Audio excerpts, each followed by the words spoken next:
ఏంట్రా ఆగిపోయావు? రా వెళ్దాం. మన దగ్గర మిగిలినది మానవతో మాత్రమేరా, దాన్ని కూడా చంపుకొని పోవద్దు.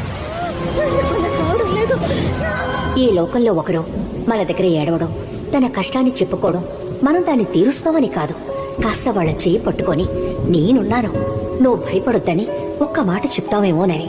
చూడండి, నేనున్నాను, మీకేం కాదు, ఏ ప్రాబ్లం లేదు, మేము హాస్పిటల్కి తీసుకెళ్ళిపోతాను.